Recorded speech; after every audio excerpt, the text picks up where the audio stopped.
नमस्कार, आदाब। मैं अनूप सोनी बुलंदशहर उत्तर प्रदेश से क्राइम पेट्रोल दस्तक में आप सबका स्वागत करता हूँ। तुम भी ना पागल। अच्छा चलो मैं रखती हूँ, ये आने वाले हैं। चलो बाय।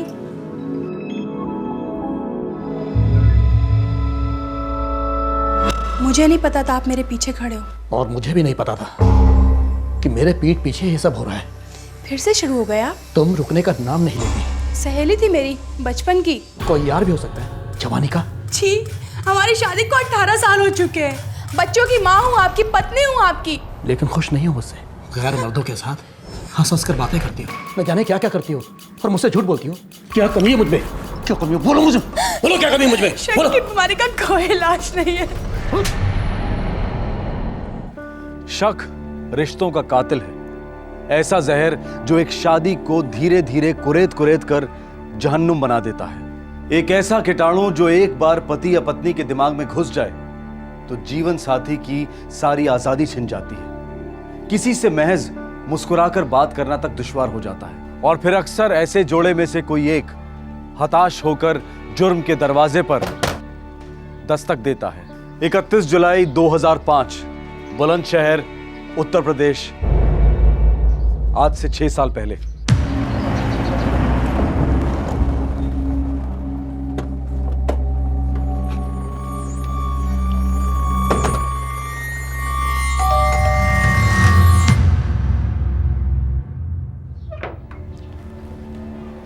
मोहन जी हमारे साथ चलिए। क्यों? कोई खबर मिली है? एक लाश मिली है। लाश? सुरजीत, बेटा सुरजीत, तेरी माँ मिल गई बेटा, तेरी माँ मिल गई।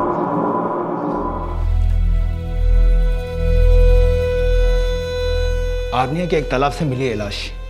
पोस्टमार्टम की रिपोर्ट कहती है कि मौत कई दिन पहले हुई है। देखिए मोहन साहब, लाश काफी सड़ चुकी है। दिखाइए।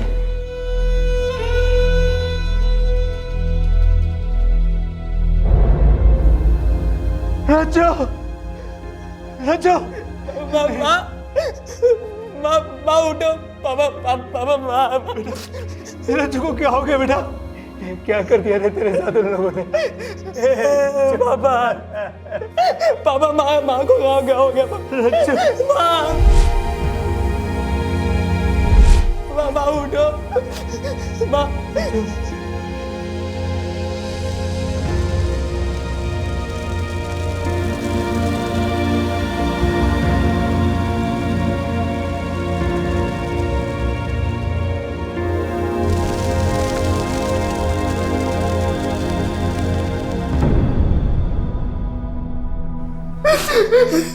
बस कर बेटा, बस कर। अरे तेरे रोने से तेरी माँ वापस थोड़ी ना आई। मोहन सिंह जी, हमें इन्फॉर्मेशन मिली है कि वो तीनों अपने अपने गांव में छुप कर बैठे हैं। हमने टीम्स भेजी हैं उन्हें अरेस्ट करने के लिए। एक टीम आप मेरी बीवी रज्जो को वापस लाने के लिए भेजिए ना। भेज सकते हैं आप, ला सकते हैं आप उसे वापस। देखिए मोहन सिंह जी, हमने काफी कोशिशें की थी, लेकिन क्या कोशिश की थी आपने? अरे 1 महीने से ऊपर हो गया मेरी बीवी को अगवा हुए, और अब जाके आपको पता चला है कि वो लोग कहाँ हैं, और वो भी सब कुछ हो जाने के बाद। मैं उन्हें छोड़ूंगा नहीं, कोर्ट जाऊंगा, उन तीनों को सजा दिला कर आऊंगा। मैं अपनी रज्जो को इंसाफ दिला कर आऊंगा। मैं 2005 की इस घटना के ठीक 1 महीना पहले पीडब्ल्यूडी इंजीनियर मोहन सिंह और उनका बेटा सुरजीत बुलंदशहर पुलिस स्टेशन आए थे दौड़े दौड़े एक कंप्लेंट दर्ज करवाने। उन्होंने पुलिस को बताया कि मोहन की पत्नी और सुरजीत की मां राजेंद्र उर्फ रज्जो किडनैप हुई है। इस किडनैपिंग के 2 चश्मदीद गवाह थे, खुद मोहन और सुरजीत। सर जल्दी चलिए सर। सर लोग मेरी बीवी रज्जो को उठा के ले गए सर। प्लीज जल्दी चलिए, कुछ कीजिए सर। कौन लोग उठा के ले गए? आप जानते हैं उन लोगों को? बहुत अच्छी तरीके से सर। सर वो तीनों कमीने मेरे पड़ोसी हैं सर। सर एक वो दुकानदार ओम प्रकाश, दूसरा सर वो किराएदार सर मास्टर है सर रविचंद्र, तीसरा सर हवलदार राजीव शुक्ला सर। हमारे डिपार्टमेंट का राजीव शुक्ला? हाँ सर, वही कमीना राजीव शुक्ला सर। सर उन लोगों को उठा लीजिए सर। सर मेरी बीवी को बचा लीजिए, मैं आपके आगे हाथ जोड़ता हूँ सर। कीजिए प्लीज सर, कुछ कीजिए ना प्लीज। लेकिन कहाँ से ले गए, कैसे ले गए? सर वो मैं आपको बताता हूँ। माँ रोज की तरह मंदिर गई थी सर, और मैं भी उनके साथ गया था।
अच्छा, तो आप लोगों ने उस मारुति वैन का नंबर नोट किया? नहीं सर, सब कुछ बहुत जल्दी हो गया था सर। और सर मैं इतना घबरा गया था कि मेरे तो कुछ समझ में नहीं आया। लेकिन हाँ सर, वो गाड़ी सफेद मारुति वैन ही थी, पक्का सफेद मारुति वैन थी। मैंने पीछा किया है सर उस गाड़ी का। आप बता रहे थे कि तीनों किडनैपर्स ने अपने मुंह गमछों से ढके थे। हाँ जी। फिर आप कैसे कह सकते हैं कि वो तीनों किडनैपर्स रविचंद्र, ओम प्रकाश और राजीव शुक्ला ही थे? सर ये तीनों के तीनों बहुत बुरे लोग हैं सर। सर वो लोग तो सिर्फ नाम के मेरे पड़ोसी हैं सर। असल में लोग गीदड़ के खाल में छिपे हुए भेड़िए हैं। एक अरसे से सर मेरी बीवी रज्जो पर इनकी गंदी नजर थी सर। और सर वो मास्टर रविचंद्र एक नंबर का कमीना आदमी है सर वो तो। थैंक यू रज्जो जी, आप बहुत अंडरस्टैंडिंग है। कोई बात नहीं मास्टर जी, अगर किसी चीज़ की ज़रूरत पड़े तो कहने में शर्माइएगा मत। जी जरूर।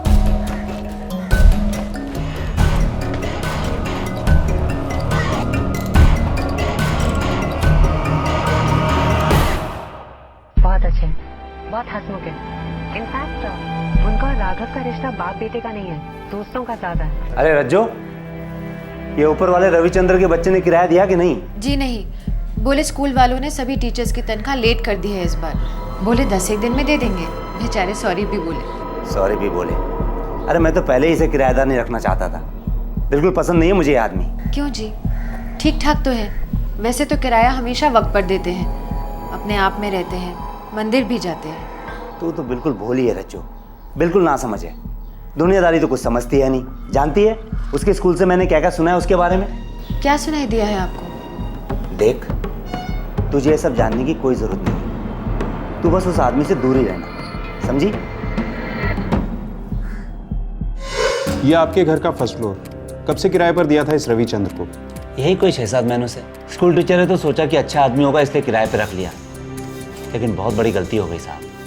सर कल ही हमने उसे कहा था घर खाली करने के लिए। वो माँ को बहुत परेशान करता था। सर मेरी बीवी रज्जो तो एकदम गाय है, हर किसी पे भरोसा कर लेती है, लोगों के बुरे इरादों को समझ ही नहीं पाती। सुबह से शाम तक भगवान की पूजा पाठ में लगी रहती है, इसलिए सब में भगवान दिखता है। और ये बाकी के दो पड़ोसी ओम प्रकाश और हवलदार राजीव शुक्ला, इनके साथ क्या हुआ था? दोनों एक नंबर के कमीने हैं, बेशरम हैं, मीठी छुरी हैं दोनों। ओम जी, ये बाकी सामान रहने दीजिए। वो क्या है ना, मेरे पास 300 रुपये कम है। अरे कुछ भी सामान यहाँ नहीं रहेगा, सब आपके घर जाएगा। 300 रुपये कहीं भागे जा रहे हैं क्या भाभी जी? आपसे इतनी पुरानी और अच्छी जान पहचान है, जब पैसा आए तब दे दीजिएगा। शुक्रिया ओम जी।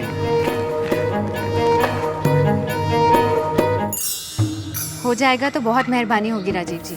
भाभी जी आप भी शर्मिंदा कर रहे हैं। अरे आपके लिए रेल के टिकट तो क्या, कुछ भी करेंगे।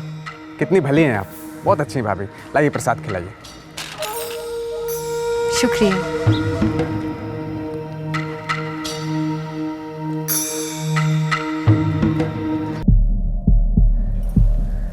रज्जो, ये हवलदार राजीव शुक्ला, ये तो कभी किसी का काम करता नहीं, फिर तुम्हारे लिए ट्रेन का टिकट क्यों लेकर आया? क्योंकि मैं उनकी पड़ोसी हूँ। माँ मैंने कहा था ना मैं ले आऊँगा। आप हमेशा दूसरों से काम क्यों करवाती है? और वो दुकानदार ओम प्रकाश, वो तो कभी किसी को 1 रुपये का उधार देता नहीं है, फिर तुम्हारे साथ महीने भर का खाता खोलने की बात क्यों करता है? क्योंकि वो जानते हैं कि मैं कहीं भागने वाली नहीं हूँ। लेकिन वो लोग तुम्हारे पीछे भाग रहे हैं, ये बात तुम कब समझोगी रज्जो? माँ एक नंबरी लिच्चड़ आदमी ओम प्रकाश, और वो हवलदार वो भी कुछ कम नहीं है। अरे आप उससे बात क्यों करती हो माँ? तुम दोनों को हो क्या गया है?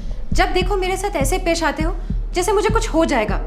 मैं कोई बच्ची हूँ क्या? अरे बच्ची नहीं हो, लेकिन नादान तो हो, भोली हो, बिल्कुल भोली।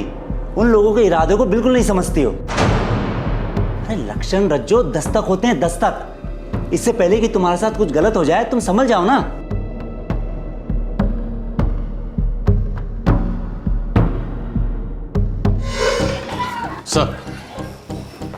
सर हवलदार राजीव शुक्ला अरनिया पुलिस स्टेशन में पोस्टेड है। फोन लगाओ अरनिया थाने, बात करनी है हवलदार से। बात क्या करनी है इंस्पेक्टर साहब? जल्दी कुछ कीजिए, उन तीनों के चुंगल से मेरी बीवी को बचाइए, वरना कुछ भी कर सकते हैं, कुछ भी।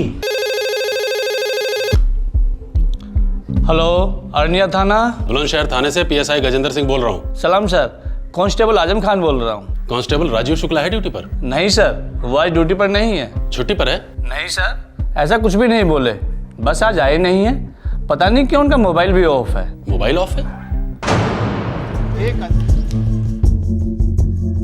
रविचंद्र जी मैथ्स पढ़ाते हैं यहाँ पर। बात क्या है इंस्पेक्टर? आज छुट्टी क्यों ली है उन्होंने? छुट्टी ली कहाँ, बस आए ही नहीं है। आज 4 ज़रूरी क्लासेस शेड्यूल थी उनकी, ना फ़ोन ना कुछ, मोबाइल भी स्विच ऑफ। वैसे बात क्या है इंस्पेक्टर?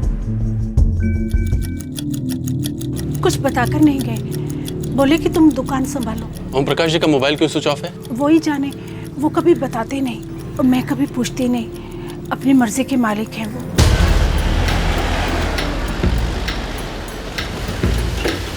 कुछ बात हुई है क्या सर जी?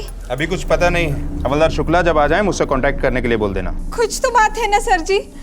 देखिए, वो पहले तो कभी बिना बोले ड्यूटी से ऑफ नहीं रहे हैं और दोनों मोबाइल भी उनके कभी बंद नहीं आए। वो हमसे हर चीज बताते हैं। आप बताइए ना, क्या बात है? कुछ मत छुपाइए हमसे। छुपे हुए तो आपके पति हैं। हवलदार शुक्ला जब आ जाए मुझसे कांटेक्ट करने के लिए बोल देना।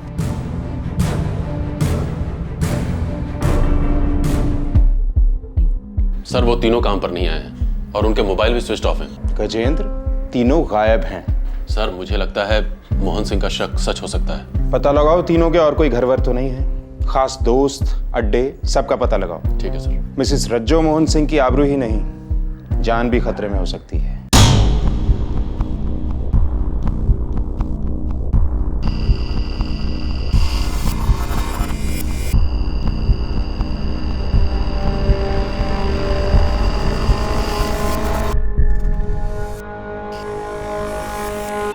चौबीस घंटे बीत चुके हैं और आप ये बताने आए हैं कि आपके पास मेरी बीवी रज्जो की कोई खबर नहीं है। देखिए, हमने आसपास के पुलिस थानों को भी शामिल किया है।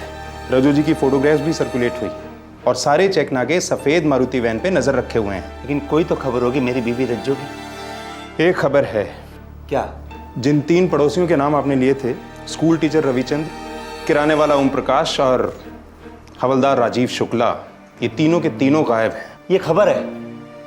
अरे ये वो हकीकत है जो मैं पहले ही आपको बता चुका हूं। अरे उन तीनों ने ही मेरी बीवी का अपहरण किया है और 24 घंटे बीत चुके हैं। इंस्पेक्टर साहब, 24 घंटे! अरे इतने समय में तो किसी भी औरत के साथ कुछ भी हो सकता है। मेरे बारे में तो सोचिए, मेरे लड़के पे क्या बीत रही होगी। आपके घर में भी तो औरतें होंगी ना इंस्पेक्टर साहब। गजेंद्र, उन तीनों के गांव में टीम्स भेजी थी, कोई खबर? उन्नाव, रहीमपुर, सोना गांव, तीनों जगह से हमारी टीम खाली हाथ वापस आई है। वो तीनों अपने गांव में तो पक्का नहीं है सर। कहीं ना कहीं तो जरूर होंगे गजेंद्र। हमारे खबरियों को एक्टिवेट करो, हवलदार राजीव शुक्ला के खबरियों को भी इकट्ठा करो। लानत है कि हमारे डिपार्टमेंट का कोई शामिल है इस घिनौनी हरकत में।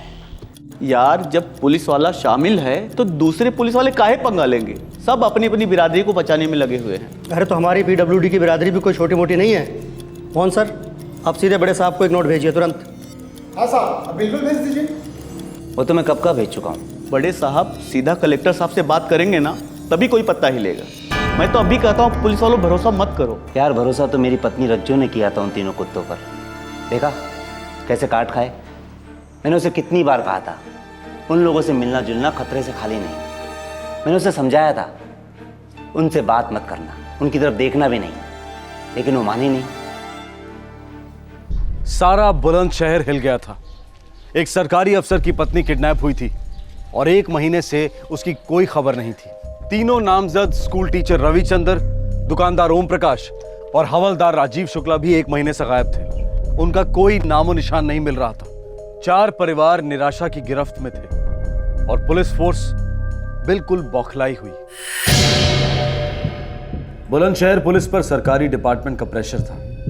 24 घंटे निगरानी रखी जा रही थी, लेकिन तीनों नामजदों की कोई खबर नहीं थी, मानो वो हवा हो चुके थे। ये तो लेने के देने पड़ गए। मैंने तो पहले ही कहा था, हमें भागना नहीं चाहिए था, यहीं रुक जाना चाहिए था। अरे नाना, और मुश्किल होती, डिपार्टमेंट वाले चमड़ी उधेड़ लेते हमारी। तो अब क्या करें? मास्टर जी तुम ही कुछ करो भाई, पानी सर के ऊपर चढ़ता जा रहा है यार। मुझसे मत पूछो हवलदार साहब, तुम ही कुछ सोचो, इस चीज़ के बारे में तुमसे अच्छा कौन जान सकता है। मुझे तो लगता है कि 2-4 दिन हमें ऐसे तैसे और काट लेने चाहिए, उसके बाद अपने अपने घर को चुपचाप चले जाते। अपने अपने घर को? तो फिर हम आखिर भागे क्यों, और जवाब क्या देंगे रज्जो जी के बारे में? हाँ?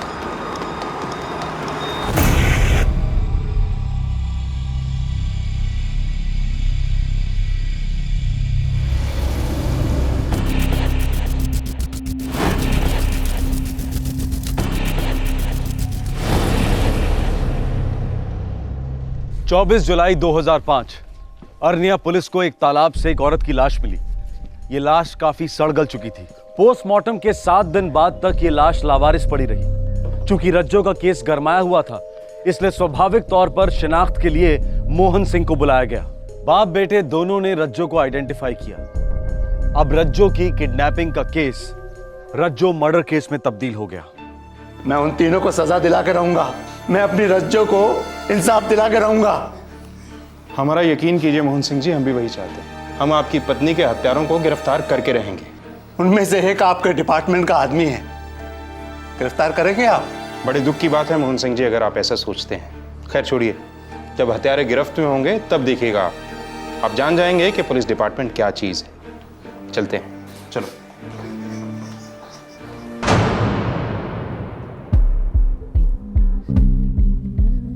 Thank you sir. Thank you sir. Gajendra, 7 दिनों का नोटिस पीरियड दे दो। 8वें दिन तीनों को भगौड़े करार कर दो। 7 दिनों के अंदर अंदर सरेंडर नहीं करें तो तीनों की प्रॉपर्टीज जब्त कर लो। जी सर।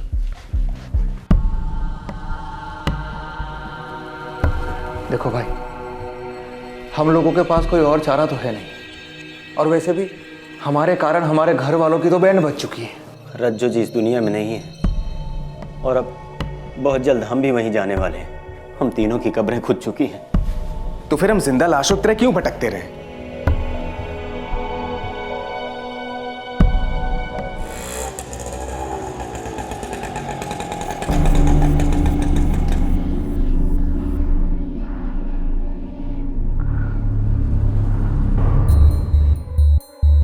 सर, हम कई दिनों से सरेंडर करने की सोच रहे थे, बस बहुत डरे हुए थे। सर जी, मास्टर जी बिल्कुल ठीक कह रहे हैं। हमको बहुत डर था कि मोहन सिंह इसमें जरूर हमको फंसाएगा। सर, हमें मालूम है कि हम इस मामले में पूरी तरह से फंस चुके हैं, लेकिन हमारा यकीन कीजिए सर, हम तीनों बेकसूर हैं सर। भाई हवलदार राजीव शुक्ला, तुमने अपने साथीदारों को बताया नहीं कि पुलिस झूठे बेकसूरों के नकाब चेहरे समेत उखेड़ती है? सर जी, अब हम तीनों सरेंडर करने आए हैं। दूध से पैर धोएं तुम्हारे, या फिर ऐसे धो डालें कि दोबारा पैरों की जरूरत ही ना हो। सालो, तुम लोग यहाँ इसलिए आए हो क्योंकि तुम लोग कंगाल हो चुके हो, पूरी तरह थक चुके हो तुम लोग। सर, बहुत ज्यादा थक चुके हैं। सही कह रहे हैं आप। गजेंद्र जी सर। इन थके हुए यात्रियों के लिए जलपान और आराम की सुविधा करो। बहुत लंबी तीर्थ यात्रा से आए हैं ये लोग। 2-4 घंटों में अगर ये सच ना बोलें तो हम इन्हें चारों धाम के दर्शन करवाएंगे। उसके बाद या तो ये सच बोलेंगे या फिर बोलेंगे ही नहीं।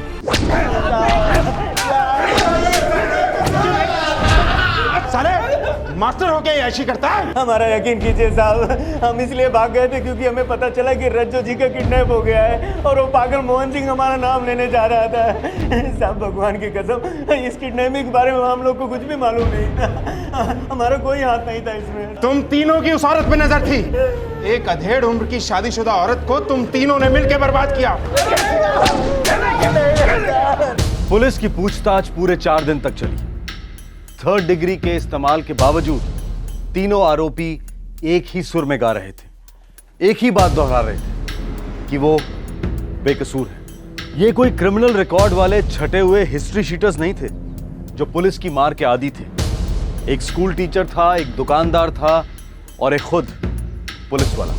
अब सवाल यह था कि अगर ये तीनों झूठ नहीं बोल रहे थे तो फिर सच क्या था? सर, कोर्ट ने उन तीनों की कस्टडी बढ़ा दी है 1 हफ्ते के लिए।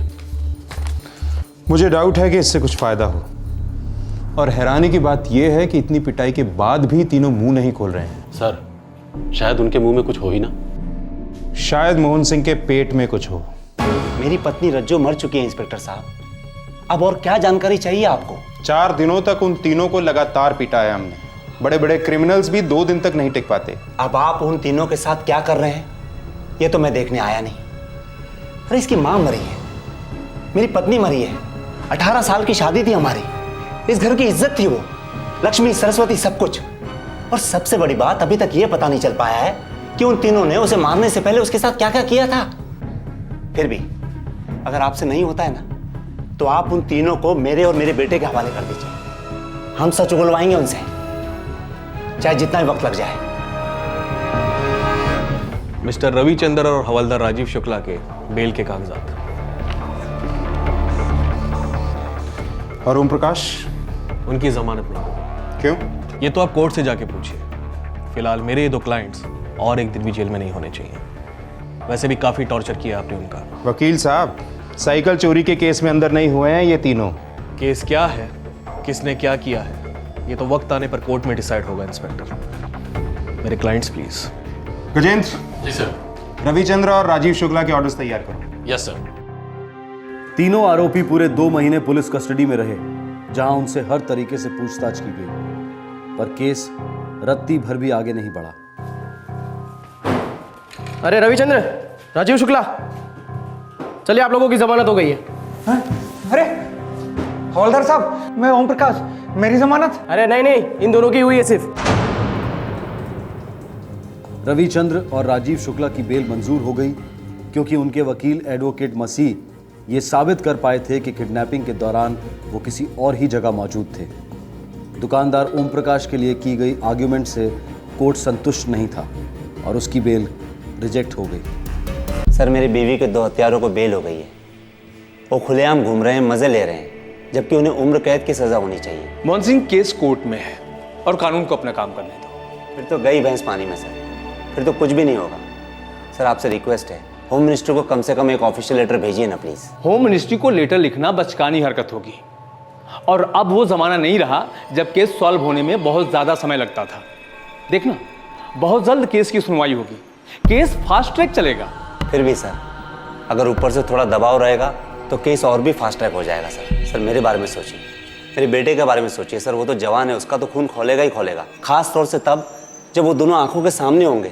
मोहन सिंह, मुझसे जो भी बन पड़ेगा मैं करूंगा, तुम कानून पे भरोसा रखो। देखो, तुम लोगों का केस मैंने लिया है, इसलिए तुम लोगों को इंसाफ दिलाना मेरा काम है, और अगर तुमने जुर्म किया भी है तो तुम्हें कम से कम सजा दिलाना मेरा फर्ज है। इसलिए मुझसे कुछ मत छुपाना, क्योंकि अपने वकील से झूठ बोलना सुसाइड करने के बराबर होता है। हमारी फैमिलीज, हमारी इज्जत तो वैसे ही खत्म हो चुकी है मसीह साहब, फिर हमने कभी झूठ नहीं बोला, नहीं पुलिस से और नहीं आपसे। औरत तुम तीनों को अच्छी तरह पहचानती, तुम लोगों की पड़ोसी थी, उसका किडनैप होता है, फिर उसका मर्डर होता है, और तुम तीनों को कुछ नहीं पता। हमारे अलावा और 56 पड़ोसी वकील साहब। लेकिन मोहन ने सिर्फ तुम तीनों का नाम लिया है। वकील साहब, ना तो हमने किडनैपिंग की है और ना ही हमने कत्ल किया है, हम लोगों ने कुछ भी नहीं किया। तो फिर किसने और क्यों? वो तो पुलिस और अदालत का काम है, आप सिर्फ हम तीनों के बारे में सोचिए वकील साहब, और ओम भाई को भी जल्दी वहां से निकलवाइए। पता नहीं ये पागलपन कब तक चलेगा। 6 साल, पूरे 6 साल तक कोर्ट में आर्ग्यूमेंट्स चलते रहे। रविचंद्र, राजीव शुक्ला और ओम प्रकाश का वकील बार बार एक ही बात कहता रहा कि उसके क्लाइंट्स को बलि का बकरा बनाया जा रहा है। मोहन अपने आरोपों से टस से मस नहीं हो रहा था। वो सिर्फ यही कहता रहा कि तीनों मर्दों की उसकी पत्नी पर बुरी नजर थी।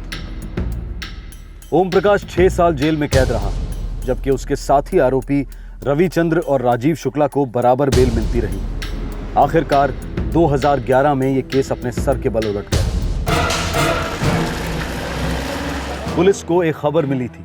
ये एक ऐसी खबर थी जिसने पहले पुलिस के, फिर सारे बुलंदशहर के छक्के छुड़ा दिए।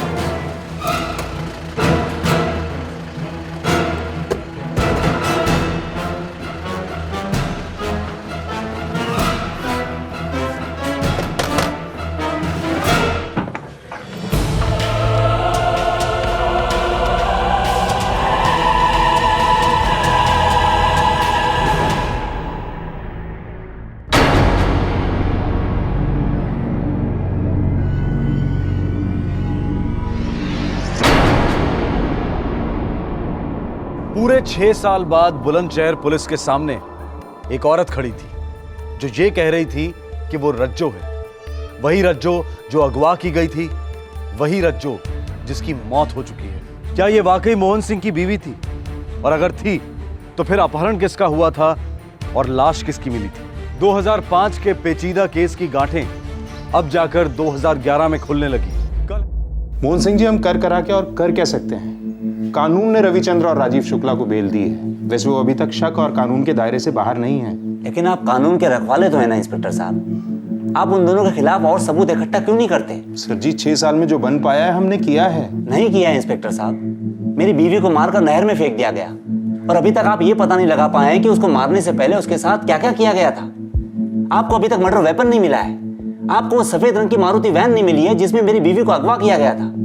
6 साल बहुत होते हैं इंस्पेक्टर साहब इन सारी चीजों को ढूंढने के लिए, और छुपाने के लिए भी बहुत होते हैं मिस्टर मोहन सिंह। 6 साल काफी लंबे होते हैं। बात 5-6 साल की नहीं है। वक्त पर हमारा अधिकार नहीं होता है, उसे हम नहीं बनाते। पर इज्जत हम खुद बनाते हैं, उसकी रक्षा भी करते हैं। एक बार वो चली गई तो वापस कभी नहीं आती। अब कभी भी रिहा हो जाऊं, क्या फर्क पड़ता है? शक ने तो उम्र कैद की सजाई दी है, मुझे भी और मेरे परिवार को भी। कुछ समझ में नहीं आ रहा साहब, मैं दुकान संभालूं या घर। हमारी बेटी की उम्र शादी के लायक हो चुकी है, पर उसके लिए कोई रिश्ता नहीं आता। सब कहते हैं उसका बापू खूनी है, गंदे गंदे इल्जाम लगाते रहते हैं। और हमारा बेटा, वो तो अपने बापू से मिलने तक नहीं जाता, अपने नाम के साथ उनका नाम तक नहीं जोड़ता।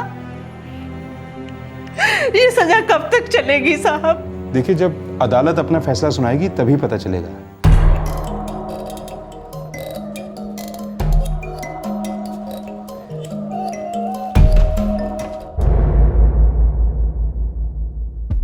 एडवोकेट मसीह, रविचंद्र, आप लोग जो कह रहे हैं वो नामुमकिन है। मुझे भी ऐसे ही लगा था सर, लेकिन ये सच है। 1 साल पहले ही मुझे शक हो गया था कि इस केस की सच्चाइयां कुछ और हैं, इसलिए हमने अपनी खुद की तहकीकात शुरू कर दी। वकील साहब, ये हर बार ही तारीख शिफ्ट हो जाती है, छुट्टी वेस्ट हो जाती है, मेरी बेचैनी बढ़ती है।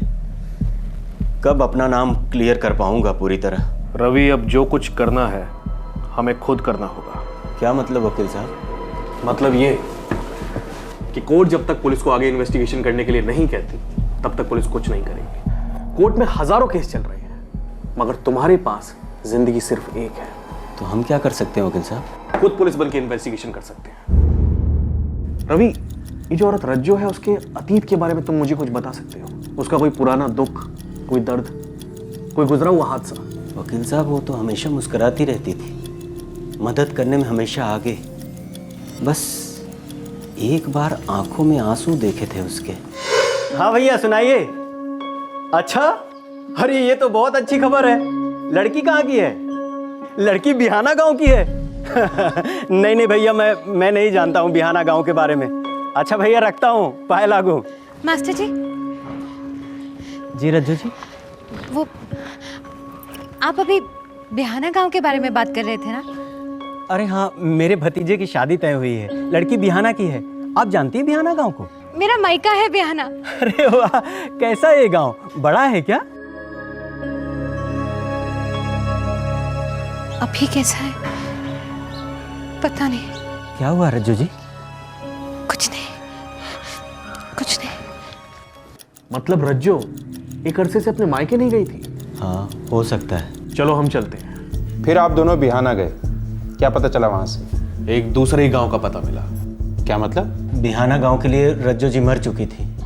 अगर कोई 7 साल तक गायब रहे तो आपका कानून भी उसे मरा हुआ घोषित कर देता है। मेरी बहन 23 साल पहले इस घर से ब्याह कर गई थी, तब से दोबारा उसने इस घर में एक बार भी कदम नहीं रखा। न उसने खबर दी और न ली। आपने कोशिश भी नहीं की? ताली एक हाथ से नहीं बजती वकील साहब। रज्जो के लिए हम मर चुके हैं, तो हमें भी जिंदा होने का कोई शौक नहीं है। नमस्कार।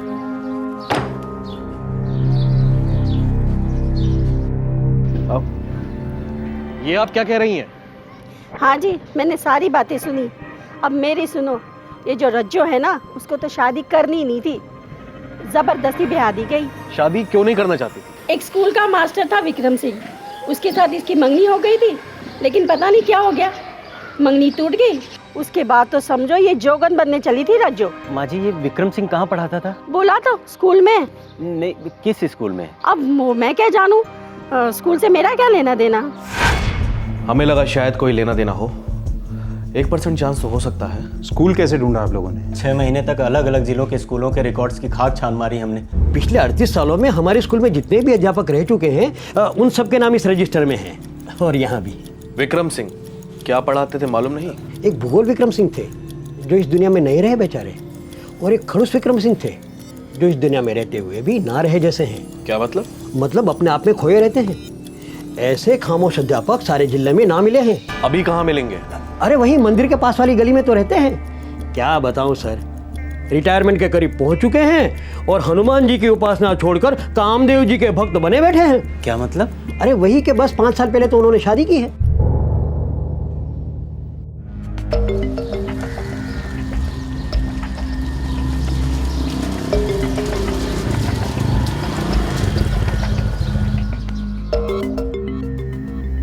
वकील साहब, हाँ, शायद यही विक्रम है।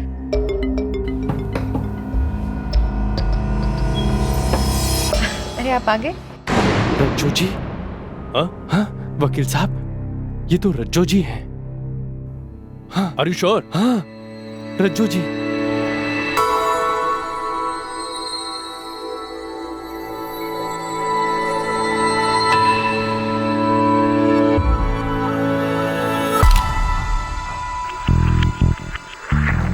शक्ल तो मिलती है सर, दोनों एक ही शक्लें हैं और रज्जो जी ही हैं। भारत नगर है गांव का नाम। मैंने आसपास वालों से पूछा था, सबने यही कहा कि 6 साल पहले शादी करके लाया था उसे, एग्जैक्टली उसी टाइम जिस वक्त रज्जो यहाँ बुलंदशहर से गायब हुई थी, और बाद में पता नहीं किसी की लाश मिलती है। इंस्पेक्टर, ये बहुत बड़ी साजिश है। और कुछ एडवोकेट मसीह? इंस्पेक्टर साहब, ये बहुत कुछ है, और मैं किसी अच्छी खबर की उम्मीद करता हूँ। ये खबर जब तक हम लोग चेक नहीं कर लेते, आप दोनों अपने पास ही रखेंगे। खबर तो पक्की है इंस्पेक्टर साहब, और अगर आप एक्शन ले रहे हैं तो हमें किसी को बताने की क्या जरूरत है। इजाजत दीजिए। जी नमस्कार।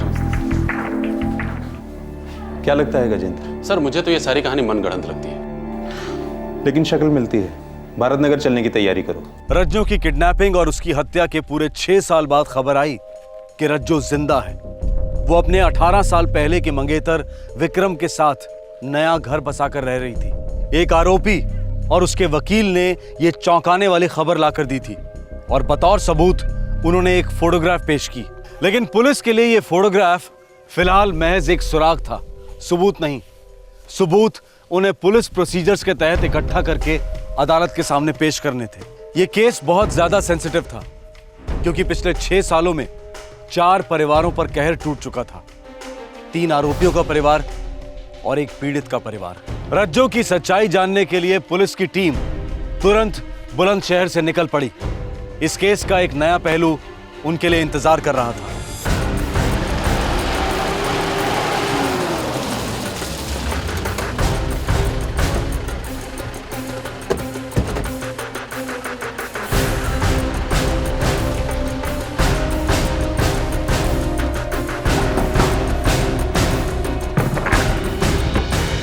जी? आपका नाम? जी, मैं रज्जू। आप शादीशुदा हैं? जी हाँ। पति का नाम? विक्रम सिंह। विक्रम। क्या बात है इंस्पेक्टर, क्या हुआ?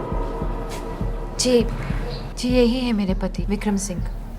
जी, आप लोगों को हमारे साथ बुलंदशहर चलना होगा, बाकी बातें रास्ते में करेंगे। चलिए।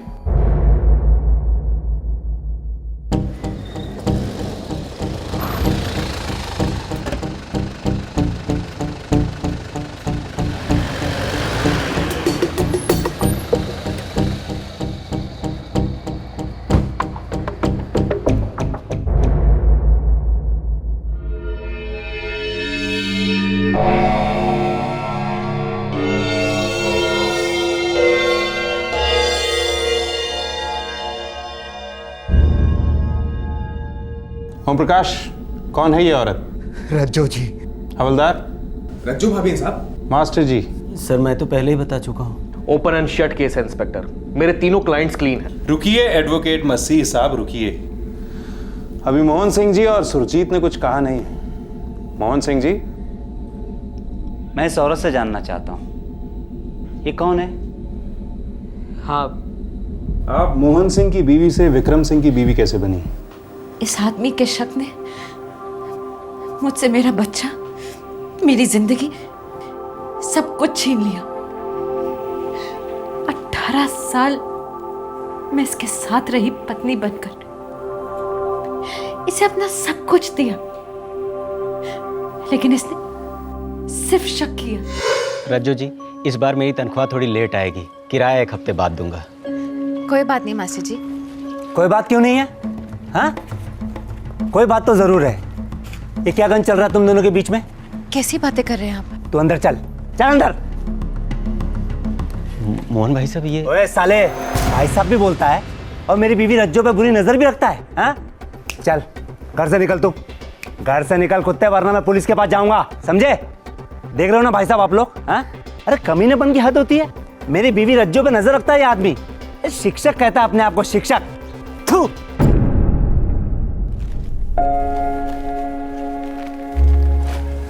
ओम जी, अब ये बाकी सामान रहने दीजिए, मेरे पास 300 रुपए कम है। पैसे कम है तो क्या हुआ, कहीं भागे जा रहे हैं क्या? शुक्रिया ओम जी। पैसे तो कहीं भागे नहीं जा रहे हैं, लेकिन तू भागने का प्लान बना रहा है मेरी बीवी के साथ, हैं? मैं तेरी नीयत को अच्छी तरह समझता हूँ। अरे बेशरम है साला, दुकान की आड़ में सिटियाबाजी करता है, हैं? ये क्या कह रहे हैं, क्या बकवास कर रहे हैं? चुप कर ओम प्रकाश के बच्चे। तेरी लीचड़गिरी सारी दुनिया जानती है, हर औरत के सामने ही हु हा हा, हैं? लेकिन ध्यान रहे, मेरी बीवी से दूर ही रहना, नहीं तो तेरी ये सड़ी दुकान और तुझे दोनों को बंद करवा दूंगा। तू जानता नहीं है मेरी पहुंच कहां तक है। आप लोग भी मोहल्ले में एक ही दुकान मिलती है क्या आपको? हैं? अरे बेशरम है साला, 1 नंबर का, दुकान के आड़ में सटियाबाजी करता रहता है ये। मेरी बीवी से दूर रहना, समझे? अरे भाभी जी, मंदिर से आ रही हैं, लाइए प्रसाद खिलाइए। आपने ट्रेन की टिकट मंगवाई थी, वो मैं ले आया हूँ। ये रही आपकी ट्रेन की टिकट और बाकी के बचे पैसे। ए साले हवलदार, छोड़ मेरी बीवी का हाथ। रुक, अभी आके बताता हूँ। भाभी जी, ये तो हद हो गई, आज जवाब दे के ही रहूंगा। नहीं नहीं भाई साहब, मैं आपके आगे हाथ जोड़ती हूँ। देखिए, बात बढ़ाने से क्या फायदा, आप अपने घर जाइए। 2 टके के हवलदार, तेरी हिम्मत कैसी हुई रे बीच रास्ते में मेरे बीवी पे हाथ डालने की? मोहन जी, बहुत हो गया। बहुत तो अब होगा। डीसीपी से लेकर कलेक्टर, हर एक से पर्सनल टच में हूँ मैं, छोड़ूंगा नहीं तुझे मैं। और ये सारा मोहल्ला गवाही देगा मेरे लिए। देख रहे हो ना आप लोग? हाँ, आप सब लोग देख रहे हो ना क्या जमाना आ गया? ये रक्षक ही भक्षक बन गए। बेटा डरता नहीं हूं मैं तुझसे, ऊपर तक जाऊंगा, याद रखना। चल जो, चल, टंगी लगा रखी है इधर।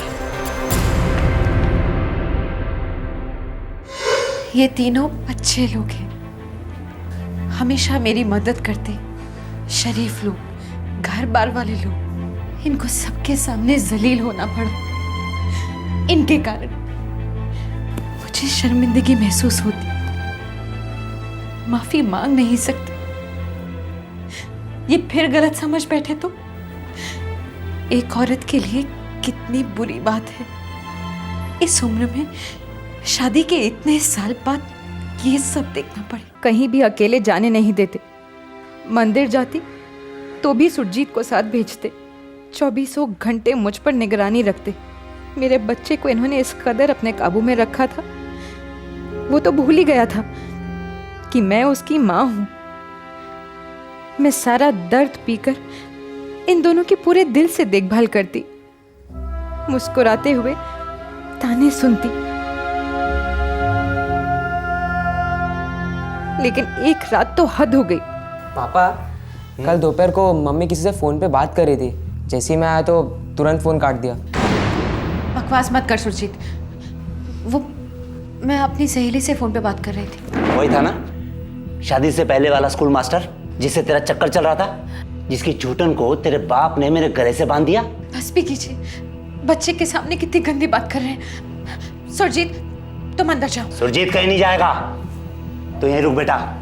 तुझे जानना जरूरी है कि तेरी माँ कौन है और कैसी है। बता, शादी से पहले तूने क्या क्या गोल खिलाए थे? किसे फोन करती है? किसे फोन करती है? नहीं समझ में आता तेरे? बोलो नहीं समझ में आता? कितनी बार मार खाएगी? किसी को नहीं, मैं अपनी सहेली से बात कर रही थी। वो स्कूल मास्टर सहेला। रोको ना अपने पापा को, रोको ना इन्हें। रोकू? मैं रोकू? मेरा तो दिल करता है कि मैं भी आपको मारूं। सुना बेटे ने क्या कहा? हैं? बता किसको फोन कर रही थी? बता किसे फोन कर रही थी? हैं? मोहल्ले वालों के साथ भी गुलछर्रे उड़ाती है? किन किन लोगों के साथ तेरा चक्कर है? बता। शादी के तुरंत बाद इन्होंने मेरे घर वालों से सारे रिश्ते नाते तोड़वा दिए। जब बाबा गए तब भी जाने नहीं दिया। पूरे 18 साल किसी से मिलने नहीं दिया। और फिर उस रात जैसा लगा जैसे मेरा बच्चा, मेरा सुरजीत भी मुझसे अलग हो गया है। उस रात मेरे अंदर कुछ टूट गया और मैंने वो घर छोड़ दिया। मैं भगवान को साक्षी मानकर इस शादी को तोड़ रही हूं। मुझे ढूंढने की कोशिश मत कीजिए, मेरा अब आपसे कोई नाता नहीं। सुरजीत बेटा खुश रहो। भगवान से प्रार्थना करती हूँ कि किसी दिन तुम्हें सच और झूठ के बीच का फर्क पता चले। मैं रहूं ना रहूं, मेरी दुआएं तुम्हारे साथ हैं।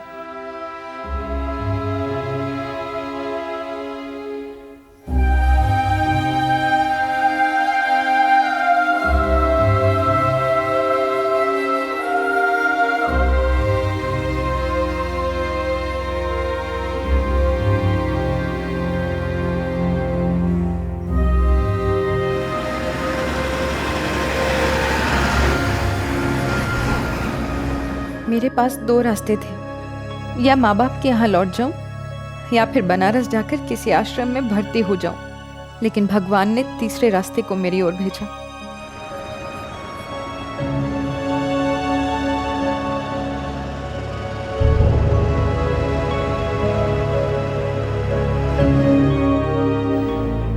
इनके सारे घिनौने इल्जामात झूठे हैं।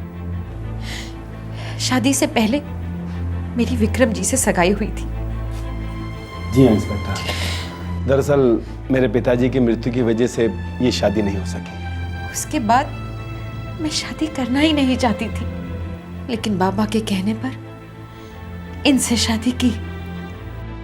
लेकिन शादी के बाद इन्हें अपना सब कुछ माना, सिर्फ इन्हें।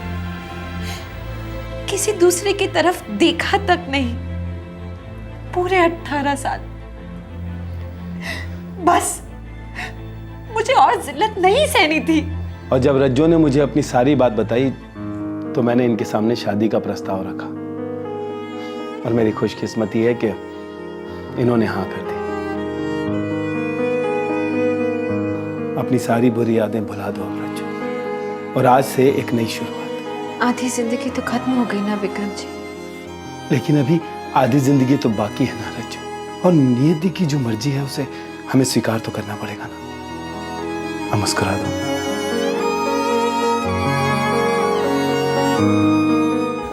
उस दिन के बाद से मैंने आज तक पीछे मुड़कर नहीं देखा। मुझे आज जाकर पता चला है कि मेरे जाने के बाद ये सब हुआ है, लेकिन मैं चौंकी नहीं।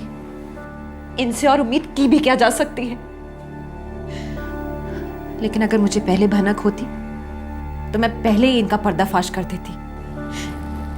कम से कम इन 3 भले लोगों की जिंदगी तो खराब नहीं होती। इस बयान ने तीनों आरोपियों को भी ताकत दी अपनी बेगुनाही की आवाज बुलंद करने के लिए। एक बहुत अहम सवाल का जवाब सामने आया, आखिरकार ये तीनों आरोपी फरार क्यों हुए थे?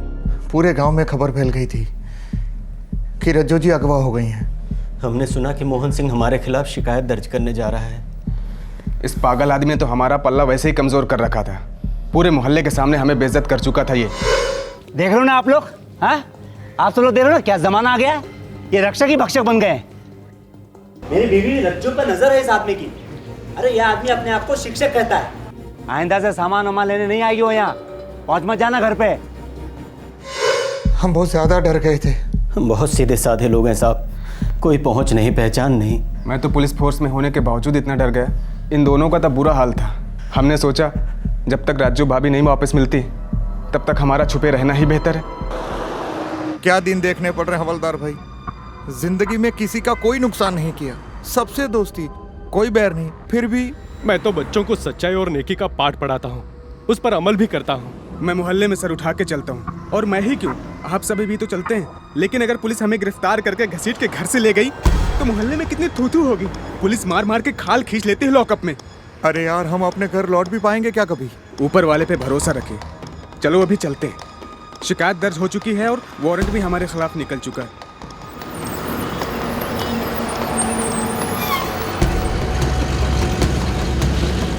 हम रोज भगवान से प्रार्थना करते थे कि रज्जो भाभी के अपहरणकर्ता उन्हें छोड़ दें, ताकि हम इज्जत के साथ अपने घर लौट सकें। बहुत बुरी हालत हो गई थी हमारी, घर वालों की याद, और ऊपर से पैसे भी सारे खत्म हो गए थे। लेकिन 1 महीने बाद जब लाश मिलने की खबर आई तो हमें लगा कि अब और भागने छुपने में कोई फायदा नहीं, कब्रें खुद गई हैं हमारी। हमारे पास सरेंडर के अलावा और कोई चारा नहीं था। रज्जो जी, आप ही अदालत को बताइए, एक आप ही हैं जो तीनों की खोई हुई इज्जत वापस दिला सकती हैं। बताऊंगी, सब कुछ बताऊंगी जी। तो अब आप बताइए मोहन सिंह साहब, ये औरत कौन है? मैं नहीं जानता। ये तुम्हारी पत्नी रज्जो नहीं, सुरजीत की माँ रज्जो नहीं? सुरजीत की माँ और मेरी पत्नी रज्जो को हमने अपने हाथों से आग दी, और मरने के बाद कोई इंसान वापस जिंदा नहीं होता।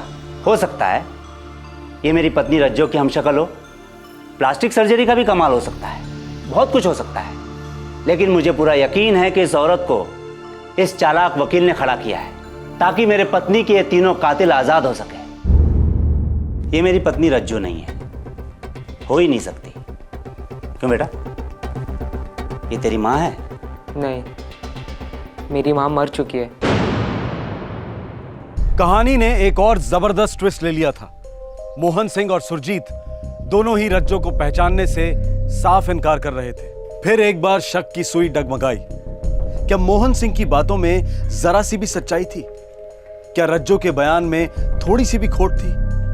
क्या यह वाकई कोई साजिश हो सकती थी?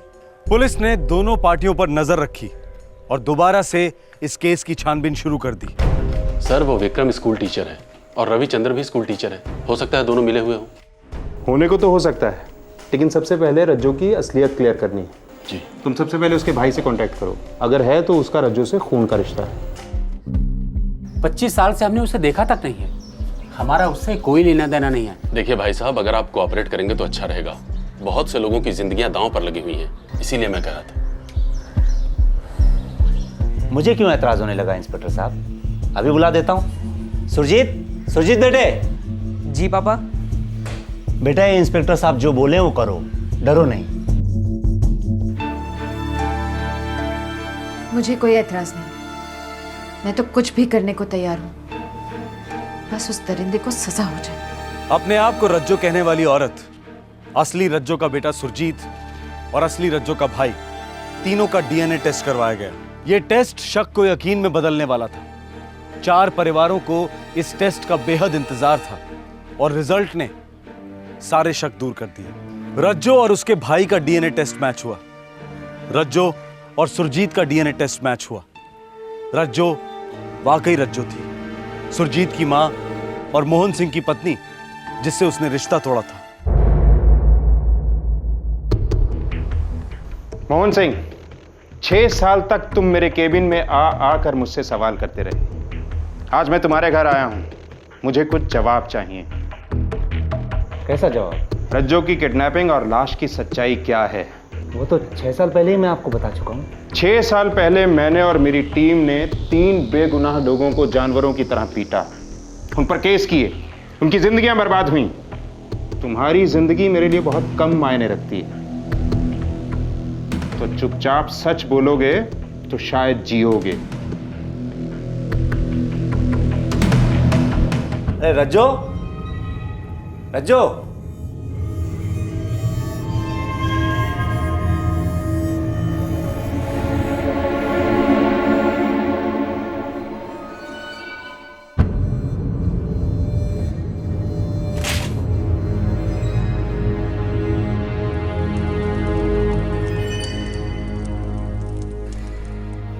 सुरजीत बेटे, हाँ पापा। मेरा शक सही निकला बेटा, भाग गई वो उल्टा। तेरी माँ तुझे मुझे हम दोनों को छोड़कर भाग गई। भाग गई बेटा। नहीं नहीं पापा, ऐसा नहीं हो सकता पापा, वो अभी नहीं जा सकती पापा, नहीं ऐसा नहीं है। रो मत बेटा, बेटा आज से तेरा बाप तेरी माँ मैं खुद हूँ बेटा। बेटा मैं जैसे बोलूंगा वैसे ही करते जाना, करेगा ना बेटा? जैसा कहोगे वैसा ही करूँगा पापा।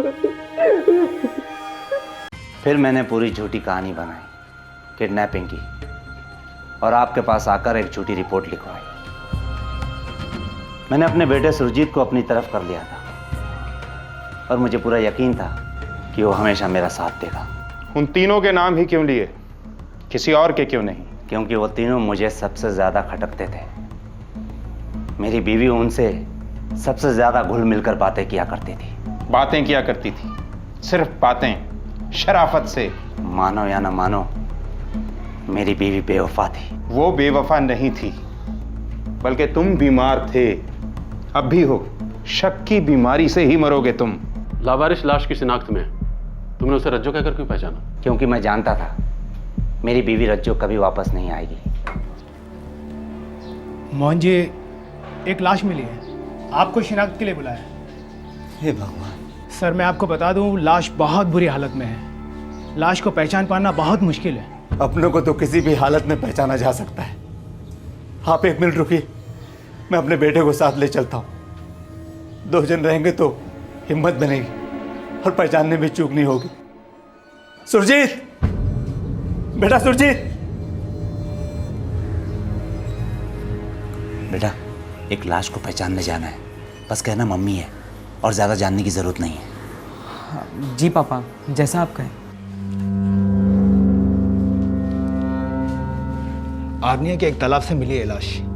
पोस्टमार्टम की रिपोर्ट कहती है कि मौत कई दिन पहले हुई है। देखिए मोहन साहब, लाश काफी सड़ चुकी है।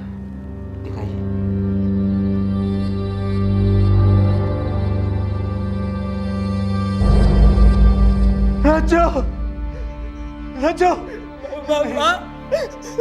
माँ, क्या कर दिया था तेरे साथ उन लोगों ने?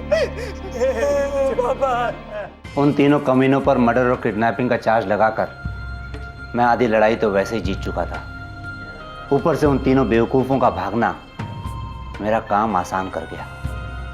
मर्डर का केस बनते ही उनके टेंटवे दब चुके थे, हमेशा हमेशा के लिए। हमेशा हमेशा के लिए तो बस एक ही चीज रहेगी, तुम्हारे शक की बीमारी, जो तुम बखूबी अपने बेटे को भी दे चुके हो। मुबारक हो, जश्न जेल में ही मनाना, पूरी उम्र पड़ी है।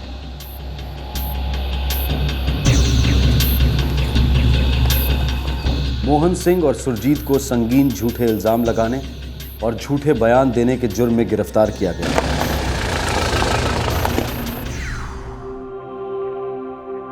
दोनों पर मुकदमे चलेंगे और 10 साल की सजा होने की संभावना है।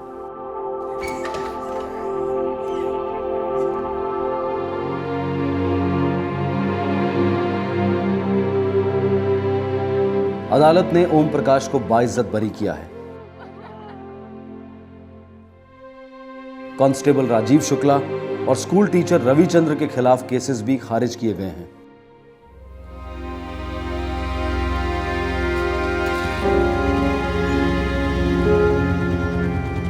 रज्जो विक्रम के साथ खुश तो है, पर अपने बेटे की याद और बुरे दिनों के सपने उसे आए दिन डिस्टर्ब करते रहते हैं। शक का शिकार जिंदगी भर तड़पता है। कल और आज 2 भागों में दिखाई गई ये दास्तान शक की कहानी वाकई एक अद्भुत केस है। किसी ने किसी की जान नहीं ली, लेकिन शक ने कितनी सारी जिंदगियां बर्बाद कर दी। मर्द और औरत के रिश्ते के बीच में जब शक का वायरस दाखिल होता है तो वो एक दस्तक होती है कि सिर्फ रिश्ते ही नहीं बल्कि रिश्तेदार भी खतरे में हैं।